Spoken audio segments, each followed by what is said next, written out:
like being a pro YouTuber? I think it's one of the best jobs in the world. I really enjoy it. I'm a professional YouTuber, professional author, professional cycling coach, professional dating coach. And that's probably the most adventurous one, that one. Bananas, carbonara. Look, this is actually ripe. Doesn't look ripe, but we're here in Thailand.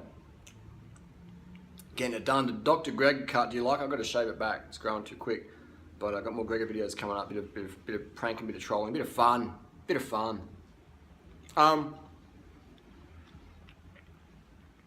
Some people think YouTube is just a job where you go around picking out Lysandria flowers all day and just kicking back and pretending you care about your fans, but you never want to see them in real life. You never do meetups. You never do live streams or or whatever. Just pretend. Get the money, and pretend to not be paid for endorsements or whatever. I digress. But I think it is great, and I definitely am proud of how many people have brought into the YouTubing community. They're making high carb ebooks, making it rain, getting them Patreon donations, etc. And it's good to see that it's been grown. It definitely, YouTube has become extremely cutthroat and corporate the last, I would say, 6 months, last year. Especially YouTube's tightened up the AdSense, tightened up the adverts, the adpocalypse that came on downtown, and it's just very, very tight now to make money off. So it's very saturated. And especially in the vegan scene, it became so saturated. I made it too big too quick, and all of a sudden it's like piranhas cannibalizing each other, and it's just like boom, boom, boom, boom, boom. And you see it. There's no solidarity. Like you saw all the cyberbullying I experienced back in June, but now that's all dropped off. You don't see anyone on my case anymore like that. But you see that there's no solidarity anymore. The only solidarity they had was with me at the start, and then the hate train, and then once that dropped off, then that just, there's no solidarity there. So it has diminished down massively, and it's more a group of lone wolves out there just doing their own thing, which is not really good long term because it's not bringing anyone else up. So it will eventually just die off, I find. Especially YouTube is cancelling out vegan monetization. Like, I'd make pennies on my account now. Pennies on the account, so because it's not advertiser friendly, and most of my videos are unmonetized. As you see, the bodybuilding community, the vegan community, they're just basically unmonetizing most of the content because it's not advertiser friendly. And if you saw what PewDiePie did, that video, and Jenna Marbles, and they all talked about it, etc., etc. But the good thing, I'm not on YouTube to make money. I have made a great amount of money off YouTube, and I'm really thankful and appreciative, and if I can just spit it out, I'm just like, what happened the last 7 years, 9 years on YouTube? Especially the last 7 years. Like, how did this even happen? I was just like, what? It's crazy, If anyone said I'd end up with where I'm at, I'd just be like, no, no way, bro, no way. 170 million views on my main channel. But what's it like to be a pro YouTuber? Let's take off the prank glasses and let's put on the hat so people won't get too triggered by the Gregor cut. But it's basically, what's it like? It's fantastic, but a lot of people couldn't handle it because they can't handle maybe if they get a bit of fame and their partners, if they're in a couple, their partners get a lot of attention. People are like, oh, well, what's your boyfriend do for a job? Or what does your girlfriend do for a job? Or all this sort of stuff. And then the money comes in and they're like, well, hang on, I'm helping you edit, I'm helping you film. Like, where's my take? Or what am I going to do if we split up? And that sort of stuff is going to come into any relationship. Not many relationships can handle the social media pressure. Most will crumble.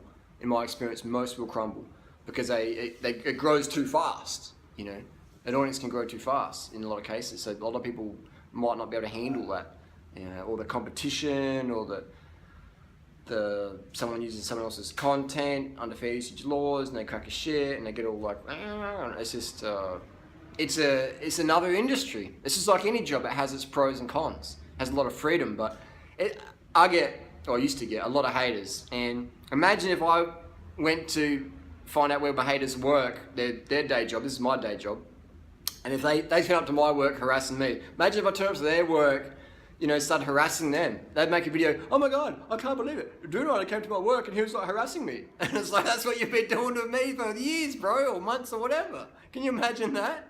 People are like, oh my God, I can't believe Dunai turned to your work and harassed you. And it's like, well, that's what they're doing to me. My job is social media. But I get that. A lot of people can't handle that though. They get on social media and they're getting fucking bam. The hate machine rolls into town, and that for a lot of people, they quit social media. They never really push it too hard, or they do it. They're making money off it, but they're not really enjoying it, and that would suck, man. I would hate to be one of those YouTubers who really doesn't like their fans, who goes, hey guys, I love you guys so much. But in real life, they don't want any attention on the street. They're just like, fuck off, leave me alone, I don't want a selfie, nah, fuck you, blah, blah, blah. And that's would be most YouTubers of over 100K subs, or whatever Tori's filming there in the corner. You know, but it's like, that's the reality. So what's it like being a YouTuber? Been 9 years, seen it, you know, seen it all, man. Seen it all. I was doing YouTube videos for 4 years before I made a single cent. Didn't even know you could make money on YouTube back in 2008 when I started. I've seen a lot of people come and go, you know. I've seen a lot of people come and go. I've seen all my haters come and go. You know, full-on haters, vicious, and then just disappear. And then a new batch comes through, and it always seems to be around June. June is like the peak hater season. It's random. Like Tour de France get their scandals in July, I get my scandals in June. But what's it like being a YouTuber? It's just fantastic. It's just like, I get to be myself. Not 100%, because obviously if I was totally myself, I'm 99% myself on YouTube. If I was totally myself, often the content wouldn't be, you know, family friendly, etc. So I have a little Facebook group starting out for that one. But no, it's been fantastic. I've been really stoked to meet all the people and put on the events here in Chiang Mai. You know, I've put on, can I boast a little bit here? I'm pretty proud of these accomplishments. I've helped more vegan YouTubers get on YouTube and make a career out of it than anyone else. I've helped more, you know, vegan YouTubers get on YouTube. Not make a career, but just get out there, get a community going, make some friends. I've helped more vegans hook up. You know, probably helped more vegans get divorced as well. But I've put on more live meetups and done more live streams than anyone else in the vegan community on YouTube. But I've also helped put on more events, more vegan active events than anyone else I know in the vegan community ever. And so like every single day we meet up with crew for dinner or for riding or for talking in the park or whatever. And I've got 2 Facebook groups, another third one coming on soon. I've got a Facebook group in Adelaide, I've got a Facebook group in Chiang Mai. And I really enjoyed it because that's community. And if you don't have community, then you're not going to have any real revolutions. So unfortunately, we were talking about last night at dinner for a while, you do get people trying to create drama and start stuff, but you know, if you have that passion, they'll always fail. You know, their fuel of anger or whatever always fail in your fire of passion, because if you let haters get you better view as a YouTuber, then you're just doing it for the money then, if you're just going to turn up. Like, you have to do it from the heart, like you really actually enjoy doing it. And I love getting on my little iPhone, so I'm using now, and just uploading content, and I see people write me every day, people stop me on the street every day, even in Thailand. People, the Thai cyclists, stop me on the street every day, walking to a bike shop, people go selfies or whatever, and I love it.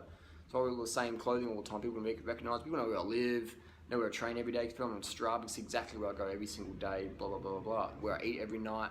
So I'd like to be the most approachable vegan YouTuber on YouTube. That's another claim to fame, if I can do that. And I would like some competition. I would love it if there was other vegan YouTubers out there who, you know, doing more live streams than I do, who are putting on more free events than I do, who are coaching people more for free online on Tumblr, answering more questions than anyone else. You know, that would be really cool if I had a competition. It'd be great if I had a competition if people put on, you know, potlucks or meetups, or had Facebook groups where people were actually meeting up in person, you know, than I do. That would really be fantastic. I feel like I am isolated in that regard, that there's no one else out there really doing that has a social media following. It seems like all they give a fuck about, donate to my Patreon. They're like, I got no money, give me your Patreon. It's like, come on man, there's kids in fucking Africa, Bangladesh starving to death. You live in Australia or wherever, and you're begging on Patreon so you can quit your job.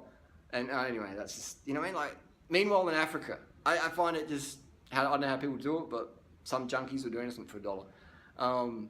You know, and I find it disappointing. I wish people would be more real and just stop, you know, just doing it just for the money, you know. I mean, everyone's gonna make $1, but like, fuck, man. I just see YouTube as the most powerful way to connect with an audience and build community, and that's why I'm still here, even though I make pennies on this channel now, pennies. And what I love about it is that I've been able to make the coin, and when I go to a vegan restaurant, be able to spend money, you know, support the vegan economy versus just take from it. It's fantastic. But what's it like being a YouTuber?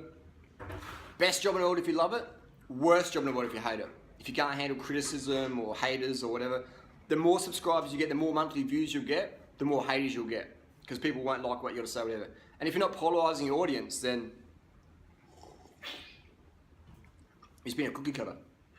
So that's after 9 years. Meal realization has been powerful for some people, but it's been fantastic. When you look at all the names out there, the high carb names people are using, you know, like 30 bananas a day, or carb the fuck up, or carb strong, or carbolicious, or carbs, or carbs for the win, or just carbs.